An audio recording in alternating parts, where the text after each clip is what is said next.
Ministers, Excellencies, honored guests, and colleagues, a very good Canadian morning to you all. For those of you connecting from other parts of the world, a very good afternoon and good evening. It is a delight and an honor to welcome you all to the 4th annual People Around the World Conference with the theme Global to Local for the Goals, harnessing the power of collaboration to re-emerge stronger and together. This is the first time we are holding the conference virtually, and I'm delighted to report that we have over 250 individuals taking part in this two-day event. I am Meghna Ramaswamy, the Director of the International Office at the University of Saskatchewan, and on behalf of the University, I would like to extend a warm welcome to you all. As we gather here today, we acknowledge that many of us joining from Saskatchewan, Canada, are on Treaty 6 territory and the homeland of the Métis. We pay our respect to the First Nations and Métis ancestors of this place and reaffirm our relationship with one another. We also acknowledge the Indigenous lands and territories of people joining us from across Canada and around the world. Indigenous peoples, their intimate knowledge, and deep connections to planetary health are critical in addressing the overarching theme of this conference, the United Nations Sustainable Development Goals, also known as the SDGs. Before we get started, I would like to mention a few housekeeping notes. Due to the COVID-19 pandemic, this is the first year the PAW conference has been delivered as a virtual event. And with that said, we thank you in advance for your patience if you experience any technical hiccups along the way. All of you should have received a unique WebEx link for each day of the event. You're welcome to join as many or as few sessions as you'd like. If you log out of WebEx events, you can simply rejoin later using the link and the user login information you were provided upon registration. Presentations and sessions over the next 2 days will be recorded and made available to the registrants following the conference. I would also like to mention that the chat function will be turned on and visible to everyone during breaks, question and answer sessions, and during the virtual concert tomorrow. For the most part, the chat function will be turned off during presentations. Conference activities to stimulate SDG learning, knowledge mobilization, and active online engagement include a PAW 2021 pledge board for you to tell the world how you will be doing your part to achieve the SDGs. You can post your pledges throughout the conference by visiting tinyurl.com/PAW 2021. We also have prizes available to all attendees valued at $100. To enter the competition, all you need to do is share an insight from the conference on Twitter or Facebook using the PAW 2021 hashtag and follow and tag the USask International Office. Entries close at 7 p.m. Central Standard Time on the 3rd of February. Winners will be announced after the conference. The rotating slides displayed during conference breaks will highlight the details of these activities. I would also like to recognize and express our sincere gratitude to our generous PAW 2021 sponsors. This event would not be possible without their contributions. PAW 2021's exclusive platinum sponsor is the Global Institute for Water Security at the University of Saskatchewan. Thank you to your amazing team who have been working tirelessly towards SDG 6, clean water and sanitation, and many other SDGs that involve water. Special thanks to Dr. Jay Famladetti, Executive Director of the Global Institute of Water Security, who will join us as our Day 2 conference Emcee. I would also like to thank and acknowledge our goal sponsors, Deep Earth Energy Production, the University of Saskatchewan's College of Medicine, the Global Institute for Food Security, the University of Saskatchewan's Health Sciences, and the University of Saskatchewan Conference Fund. We are also extremely grateful to our bronze sponsors, SaskTel, the University of Saskatchewan's College of Pharmacy and Nutrition, the International Office, the International Student and Study Abroad Center, the Johnson Shoyoma Graduate School of Public Policy, the Office of the Vice Provost of Indigenous Engagement, the University of Saskatchewan Research Acceleration and Strategic Initiatives, the School of Environment and Sustainability, the School of Public Health, and the University Relations team. Since 2018, the International Office at the University of Saskatchewan has hosted the PAW conference with support from committee members right across campus as an initiative of the university's International Blueprint for Action 2025. This conference is a platform for global cooperation on the SDGs and also an opportunity to highlight cross-cutting global projects involving our researchers, international partners, students around the SDGs. The need to strengthen cooperative efforts around the world became alarmingly evident last year as the COVID-19 pandemic forced individuals, communities, businesses, academic institutions, and entire governments to reassess their priorities and combine efforts to flatten the curve. Over the course of the next 2 days, we are excited to engage with higher education institutions, communities, governments, municipalities, industries, and non-governmental organizations to enhance dialogue on research, applied knowledge, and lived experiences to meet the SDGs and create resilient societies in the wake of COVID-19. The SDGs were endorsed by a community of nations in 2015 and lay out the contours of the world we want and the world we need. The world has faced many challenges in the past, but never in its history have we experienced so many colossal challenges occurring at the same time. The SDGs are the best response to today's challenges and those of the 22nd century, as they speak of creating a world free of poverty, hunger, and inequality, and a world that respects the planet's natural limits and boundaries. The implications of COVID-19 have been alarming. Rising inequalities and gender disparities are leading to the withering away of communities and changes in the way of life. COVID-19 has also brought about a loss of trust in institutions and in science, and in some countries brought about a loss of faith in the power of governments.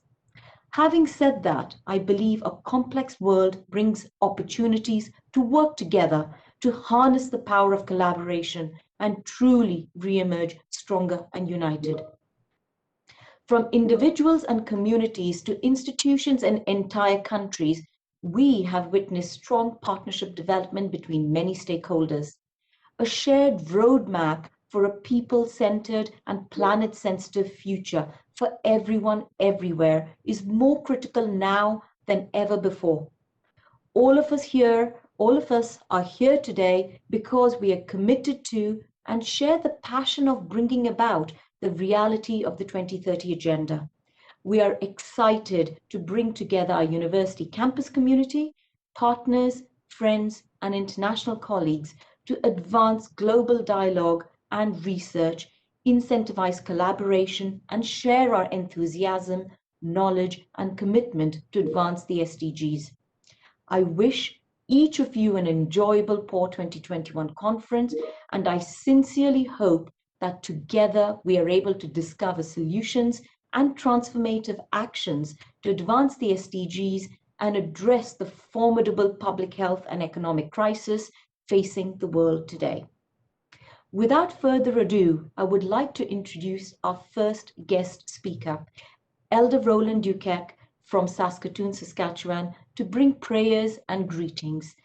Thank you for being with us this morning and welcome, Elder Duquette. Aya tamaga tamskat na oka kiyomuta kapi mamopya. Inanas ko mo yan, ipakung kau yan isto tagapix ko yan, kawi hom tagok ntaski na.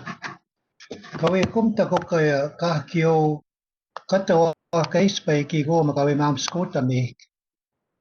Iki tsagitik aski iki mikusya nipi yo kami na aski kapacita kakwip matsahuakiak Yegunan kiko ya kahit taman mana kakuya kami mwe kaya kakwinantos may tutama kiko ya kakimikusia ya kami nakagi samon ya patakekta. Yegunaka kyo kami kay smamo api kay suita punto yakta wicheta kon kiko imiopay yusita kagachi ipmuta. Good morning, everyone, and welcome to my territory, the Treaty 6 territory in the homeland of the Métis. I welcome you all, wherever you are in this world, that it's an honor for me, and I'm humbled to open this conference in a good way, in a safe way where we are able to communicate, even so, not physically, but virtually. There's different words we use now to access our information, to access our way of life. For me as an elder, my role is more to have that humanness part of everyone to understand what it means. Because sustainability, we say, but in my culture is more sustaining a culture, sustaining a land base, sustaining the environment, sustaining the natural laws, sustaining the spiritual laws that we have, to maintain that integrity of a nation, of people, that they open their hearts to understanding, not pointing anywhere that might be seemed different or unique. That's why people are here today, to maintain that way of life, to maintain that way of understanding when we walk on Mother Earth, to feel that breath, to feel that emotion, to feel that energy every day that we walk on Mother Earth. And also the water that is so vital in our communities, in our lands. The water is the one that's the driving force of life. A mother carrying a child is in a water womb. When that happens, the baby is alive inside in the water. So how much more can we deny that, things we have to take for granted? We cannot do that.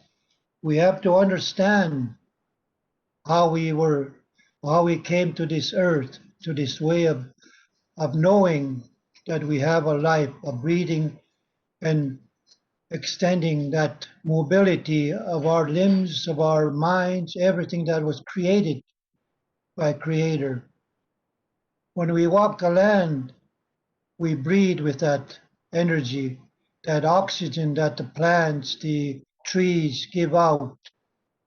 When we start diminishing those things, clear cutting, even that itself, or diverting waters, you are harming that way that is alive. Even the streams, when you canoe or when you're swimming, there's different currents that go. They don't just go one way, we think. No, they go different ways that, it's a way of, they have a way of working toward different parts of the land. So that is my message today, is welcoming the world to our community. And that's where my awareness of myself being utilized as an elder, that I give you that blessing through Creator and everything else that comes by, to know we have a mind as individuals, but collaborating with different worlds, different peoples, we know we can do it. And that's our battle. It's every day, but not in a sense of harming anyone. We can walk side by side, which is a way of creating that energy that's going to be more stable than following one leader and knowing that, where is he going? Where are they going? So walking side by side with your leaders Again, that's where the most power is. The most power created by that energy of everybody walking side by side. And that's my blessing I give you this morning. And I'm very honored to have my friend Peter Stoicheff, here. He's always been there, the man that I respect dearly, and everyone else that have allowed me to say a few words on behalf of my family and my community, my territory, and my country. And I want to say, hi, hi. Thank you, Elder Duquette, for your blessing and kind words. The Canadian National Anthem will now be presented by Ms. Kiela Caudillo Ruiz as an International Partnership Specialist at the International Office at the University of Saskatchewan. O Canada, our home and native land, true patriot love in none of us command. With glowing hearts we see thee rise, the true north strong and free. From far and wide, O Canada, we stand on guard for thee. God keep our land glorious and free. O Canada, we stand on guard for thee. O Canada, we stand on guard for thee.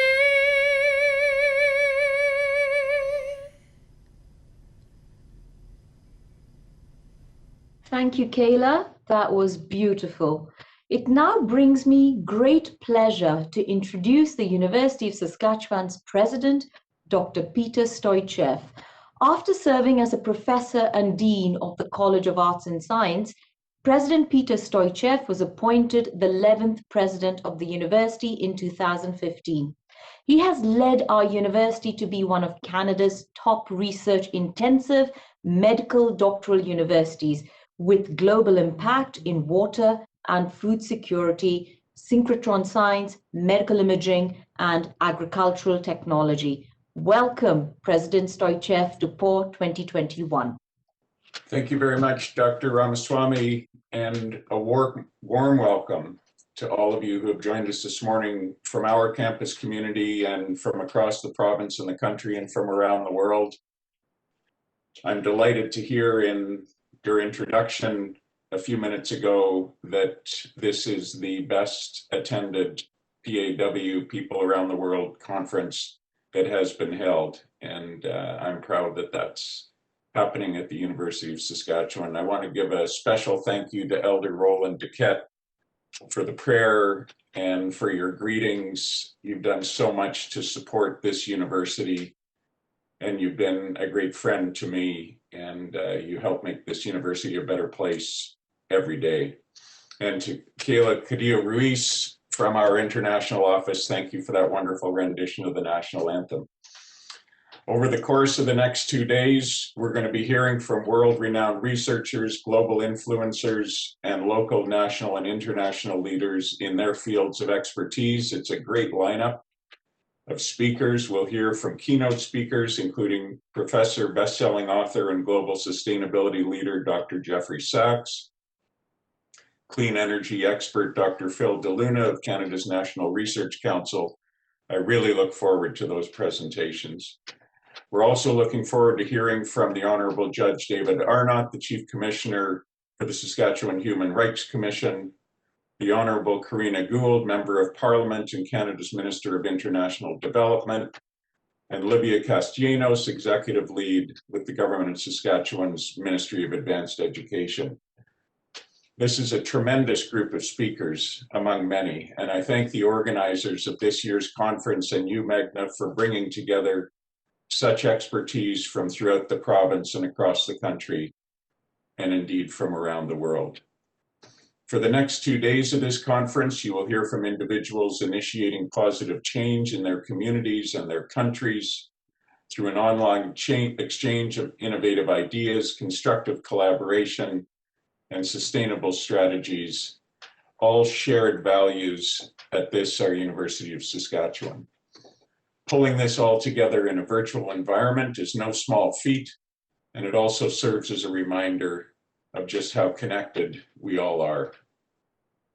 In an ideal world, of course, we would be gathered together again in person for this major institutional event, but the ongoing pandemic has changed all of that.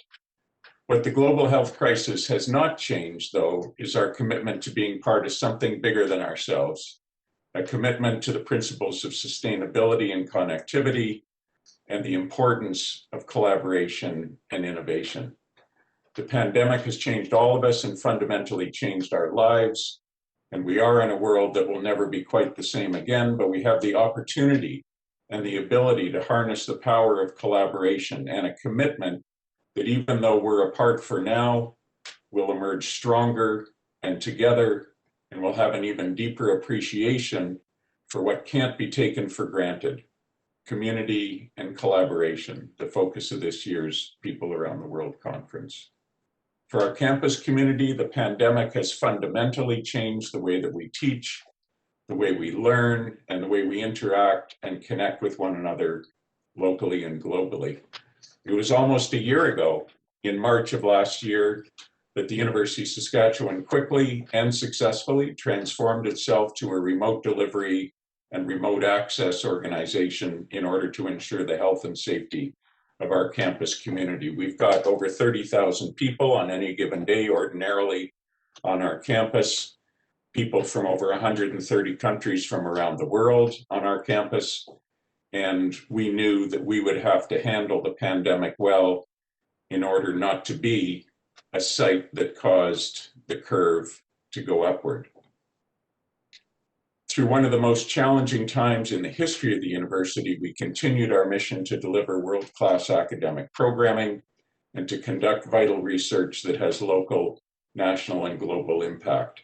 And despite the challenges of the pandemic, the University of Saskatchewan has remained on track to match or exceed record enrollment of over 26,000 students this year. As a matter of fact, Saskatchewan is one of only 3 provinces in the country where university enrollment has increased during this difficult time, and we're proud to be part of that success story. It's a remarkable achievement, and it speaks directly to the reputation of the university and to the accessible opportunities that we offer. Researchers at our vaccine and infectious disease organization on campus and their many partners around the world continue to work to develop vaccines and technologies to fight infectious diseases, including beginning COVID-19 vaccine clinical trials, which Vito received the go-ahead from Health Canada to conduct this past December. And I know you'll be hearing from its director, Volker Gertz, later on in the program. Other University of Saskatchewan researchers in a variety of colleges are also working on everything from therapeutics and treatment programs to ventilation solutions to limit the spread of COVID-19 aerosols. From globally to locally, the pandemic has reminded us all just how connected we are and how local issues can become global challenges. But through collaboration and connections, it has also reinforced how local solutions can have worldwide application. At this critical time, it's particularly important to bring together expert research, applied knowledge, and lived experiences from people and communities all around the world. This is what universities can do and what we're called to do. As I've often said, even before the pandemic, and I emphasize it with greater urgency now, universities have never been more important and must respond to the world's needs. While the COVID-19 pandemic remains the most immediate threat to global health, we are also working to discover solutions to the world's critical challenges of water security, food security and sustainability in a growing global climate crisis.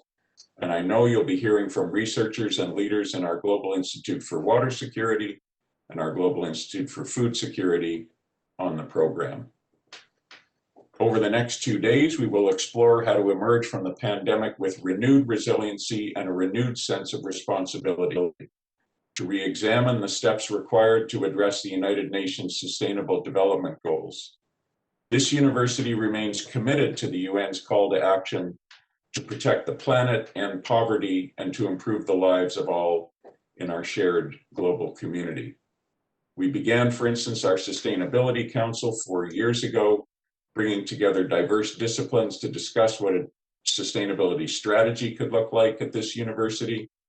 And under the leadership of Dr. Irena Creed, from whom you will also hear later in the program, we have developed a sustainability strategy that was adopted by our council just last week and that will come before our Senate and Board of Governors in the months ahead.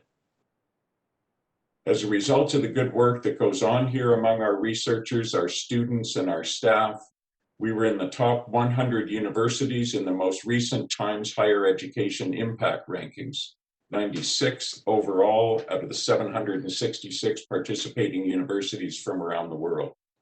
We performed strongly in each of the 11 Sustainable Development Goals, highlighted by 2 top 20 rankings. We ranked 4th globally among 290 universities in the category of zero hunger, and 12th in the world among 650 universities in the good health and well-being category. We were also pleased to have achieved silver status through STARS, the Sustainability Tracking Assessment and Rating System that was created by the Association for the Advancement of Sustainability in Higher Education. While all those results were encouraging, it's imperative that we continue to make progress in the years ahead in our commitment to reaching future sustainability targets. It's also imperative that we remain fully transparent with reporting our results in support of institutional accountability as we strive for a more sustainable future. In this decade, we are determined to reduce our greenhouse gas emissions on campus 45% from our 2010 levels by the year 2030 in order to achieve net zero emissions by 2050 on campus. Our slower progress on this front, though, shows that we still have plenty of challenges and work ahead of us. One of the strengths of a research-intensive university like ours, as a member of the U15 group of medical doctoral institutions in the country, is that we have the ability to draw on our own world-class sustainability expertise. Our School of Environment and Sustainability and our Global Institutes of Water and Food Security feature researchers who are world leaders in their fields. This university also features the full spectrum of medical doctoral expertise, as well as world-renowned crop researchers, engineers, geologists, biologists, legal, public health, and public policy specialists, as well as political scientists and post-secondary education trendsetters. Sustainability will not be achieved by a single discipline, by a single researcher, by a single university, or by a single country. It needs everyone's collaboration. We're also blessed to have, as you heard through Elder Roland Duquette, the guidance and wisdom of influential Indigenous scholars, knowledge keepers, and language keepers and elders who can share Indigenous ways of knowing that date back thousands of years, providing collective understanding of our planet's sustainability and resiliency. Indigenous voices must be heard if we want to be successful moving forward on the path to creating more sustainable, equitable, and diverse communities in the world we all share. 5 years after the release of the Truth and Reconciliation Commission report, this university's commitment to indigenization is embedded in all aspects of our strategic plan to the year 2025. And while we've made significant progress and are proud to be among the national leaders in this regard, we know that much hard work lies ahead on our shared journey with Indigenous voices and partners on and off the campus. Our work will be guided by our first ever Indigenous strategy, created in collaboration with Indigenous elders, traditional knowledge keepers, language keepers, and other Indigenous community leaders. It's the next important step on the path to being the best place that we can be with and for Indigenous students, staff, and faculty. Our Indigenous strategy, along with our new equity, diversity, and inclusion strategy, and with our sustainability strategy, will all help drive all the decision-making that we undertake. We're quickly reaching a tipping point due to the undeniable effects of climate change and sustainability issues in our world. Beyond the devastating environmental effects, we face serious economic and financial consequences if we don't address this urgent call to change. The pandemic has served as a wake-up call for everyone and a reminder that the UN's Sustainable Development Goals are, as it puts it, a universal call to action to end poverty, protect the planet, and improve the lives and prospects of everyone, everywhere. While we must always strive to have international impact and global influence, we've got to also remain cognizant of the vital role that we play in serving the local communities that support us. Here in our province, we've continued to expand our ability to reach and teach more students in more rural and northern areas than ever before, in particular to support more Indigenous students and communities. Our new Prince Albert campus, which was officially opened during the pandemic in the fall, is our latest major step in serving the people of the province. We remain firmly committed to the concept that we are not only the University of Saskatchewan, but the University for Saskatchewan. Locally, we've also continued to build on our connection to our community, reinvigorating our relationship by collaborating with the City of Saskatoon in new and exciting ways. And I thank our Mayor, Charlie Clark, with whom we have built a great relationship with our city, bringing university researchers and city expertise together to collaborate on local issues to build a more sustainable future for our community. This powerful partnership and success story has been a prime example of what can be achieved when you believe in the power of collaboration. In conclusion, I would urge you all to keep an open mind to the power of possibilities, to a university's crucial role in building global influence and impact, and to the responsibility that we all share to create a more sustainable world.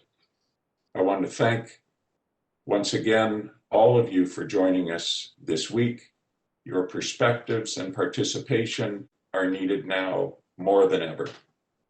We hope that these next 2 days will provide the inspiration and the determination to make a difference. Meghna and all participants and organizers and speakers, thank you so very much. Thank you, President Stoicheff, and it is with your leadership we continue to work collaboratively to foster and uplift meaningful research that addresses the Sustainable Development Goals within our local and global communities. The University of Saskatchewan is committed to working together with local communities in the province of Saskatchewan and the city of Saskatoon to address community needs around issues that include urban planning, reconciliation, transit, environmental sustainability, youth and vulnerable populations, among many areas of collaboration. With the conference theme, Global to Local for the Goals, I am honored to welcome the City of Saskatoon's Mayor, Mayor Charlie Clark, to this conference. Mayor Charlie Clark, please. Hi, everybody. And I am very glad to be able to join everybody from around the world on this call, and all of my colleagues here in Saskatoon. I'm just looking out over my window, and we have a beautiful pink sunrise coming up right now in our city as we start this beautiful day. And wherever you are in the world, I hope you are getting ready for a beautiful day in your community. And it's wonderful that we are able to host you here on Treaty 6 territory and the traditional homeland of the Métis. I want to thank Elder Duquette for his very thoughtful teachings and opening words and prayer today to start off this conference in a good way. And I'm still thinking about what he said about leadership, and that when we have leadership where people and groups and organizations walk side by side and lead together, it is more stable than everybody following one leader where you don't know where they're going to go. And I must say that that teaching is so relevant today, and a reminder of the need for us to all be working together as we provide leadership through these challenging times, if we're going to be able to bring a stable solutions forward. So to President Stoicheff, thank you very much for your words and your leadership and your host and your partnership with the city. Ms. Ramaswamy, the organizing committee, all of the sponsors and the speakers who are part of the PAWS conference this year, and to everybody who's joined from around the world. I'm very pleased to be able to be part of this opening and to bring my thoughts about how come this conference is so relevant and the roles that cities like our city in Saskatoon can play in helping to build the solutions as we try and address these serious challenges in front of us. And as we all know, and we're all in our own closets or basements or home offices or wherever we all are adapting to this global pandemic under these circumstances, we're in a time of disruption like no other in many ways. And it's been challenging, and it's caused us to have to think and approach the world in different ways. But we also know that crisis can bring opportunity, and it can bring new ways of looking at the world and new solutions. And I think right now, when we badly need hope and we badly need a sense that there will be a way forward and solutions, that this is a very important time to do that. And this conference, as I see the incredible lineup of speakers, is one of those opportunities for us to look towards new ways of thinking that can actually bring us, as the global pandemic has done, there's parts of our systems and challenges that we've been facing that were not working before, and that this crisis can bring an opportunity for us to build back better, as many people have said. And the Sustainable Development Goals, the UN Sustainable Development Goals, do provide a very powerful global framework. And one of the reasons I find the Sustainable Development Goals important is they show the interconnectedness between all of these issues of climate change, of poverty, of energy, the challenge of energy in the future, of economic inequality, of racism, and look at the reality that in order to address these, we have to have interconnected approaches that build solutions to these in an interconnected way. And they are global goals that get us thinking at the global level of what to do. And the reason I'm glad to be here as a mayor of a city is I want you to realize that it's at the community level, it's at cities where these challenges play out, where the realities of people's lives affected by poverty, inequality, systemic racism play out, but also where a lot of the issues around climate change and energy and where either we are inefficient or contributing to the problems of global warming, or we can find the solutions, also plays out at the local level. And so just for example, in Saskatoon, I was thinking about some examples of where I see hope and where I see interconnected solutions starting to emerge. We're part of a program in Saskatoon called the Sawe Hitotan Partnership, and it's a partnership between the city, the Saskatoon Tribal Council, the Ministry of Social Services, the local business community, local community organizations, to come up with new ways of addressing homelessness in our community, and to actually recognize the way that existing systems of approaching people who are on the streets are failing, and to incorporate Indigenous ways of knowing and thinking and a more holistic approach to understanding the needs of people who are on the streets and falling through the cracks of the system need to be approached differently. And it's creating incredible insights and new learnings for how to approach these challenges. Another example that I've been part of where I see that we're starting to generate solutions at the local level is something called the Western Economic Solutions Task Force, where mayors of the largest cities of Western provinces are sitting down with rural leaders of municipal counties and rural municipalities and talking about how we address both our economic and our sustainability challenges and come up with solutions that doesn't just have people screaming at each other over whether climate change is a reality or not, but also recognize the need to protect and support the communities that have been traditionally reliant on oil and gas. And that between rural and urban Canada, we have been, Western Canada, coming up with agreements that we have to work towards net zero by 2050, and we have to work to build solutions together. And there's been hope in the face of a lot of polarized discussion and debate about these issues, and that we also realize that Indigenous communities need to be part of those solutions and building a way forward.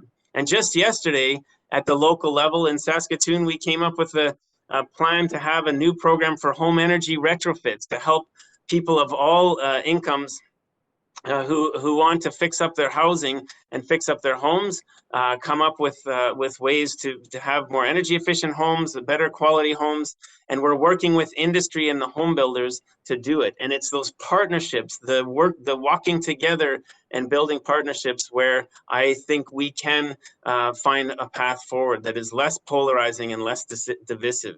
The University of Saskatchewan has been absolutely critical to the success of the city, and the partnership that President Stoicheff talked about between us and the university is something I'm very proud of.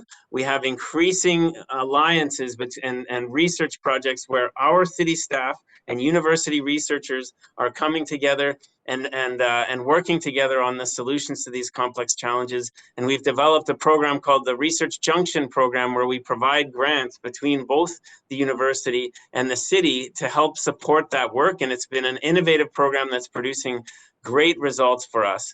And we're so proud that the university has these incredible programs that will be represented during this conference: the Global Institute for Water Security, the Global Institute for Food Security, the Vito Intervac facility that is a leader in Canada in developing vaccines for pandemics, which obviously is on front of mind for people right now, the Canadian Light Source, and some of the scholars and leaders working on some of the very important issues around reconciliation, Indigenous sovereignty, public health measures that are also so critical. So, so these are all, I guess, the main message or the main lesson I'm hoping people will think about as you go through this conference is how can your community be part of the solution? How can you build partnerships with your mayors, your city councils, your local city staff to come up with practical ways forward that bring together partners in new ways to address these sustainable development goals at the local level? Because I see that is where we can show hope to our next generation, to our children, to our citizens within our communities who are looking for hope in this challenging time. And given the lineup of speakers you have at this conference, I believe that there's going to be some tremendous discussion, tremendous dialogue as you move forward towards this. And I would, again, think about your local communities as you think about the next steps you want to take after this conference to build a better world. Thank you very much again for giving me a chance to be part of this today. Thank you for your warm and welcoming remarks on behalf of the City of Saskatoon Mayor Charlie Clark.